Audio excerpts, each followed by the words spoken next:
जम्मू कश्मीर अपनी पार्टी और democratic progressive आजाद जैसे नई पार्टियों से मिल रहे सियासी चैलेंज के पेश नजर अब यूटी की स्टैब्लिश पार्टियों ने इनके खिलाफ भी जारहाना रुख इख्तियार कर लिया है।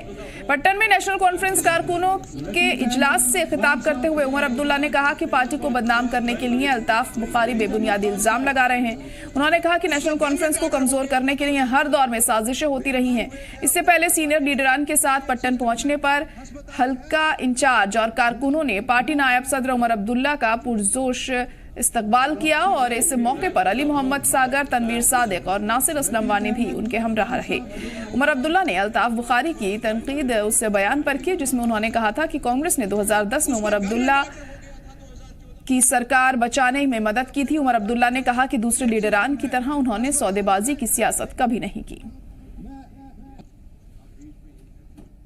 मैं दुकान नहीं चलाता हूँ, मैंने कभी दुकान चलाया नहीं है, क्योंकि दुकान में सौदाबाजी होती है। मैंने कभी सियासत में रह के सौदाबाजी नहीं की है। सियासत की है, सियासत करता हूँ, करता रहूँगा।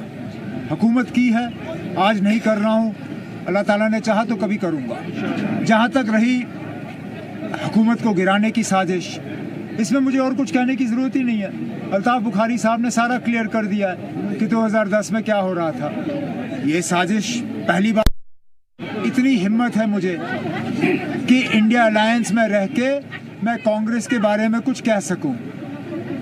बुखारी साहब बीजेपी के दोस्त हैं, इसलिए बीजेपी के बारे में कुछ कहते नहीं हैं। एलजी साहब के दोस्त हैं, इसलिए एलजी साहब के बारे में कुछ कहते नहीं। ये हमारी जिम्मेदारी बनती है कि हम बीजेपी के बारे में भी कहते हैं, एलजी साहब के बारे में भी कहते हैं और फिर कांग्रेस के बारे में कहते हैं। लेकिन अब जो गलत है वो गलत है।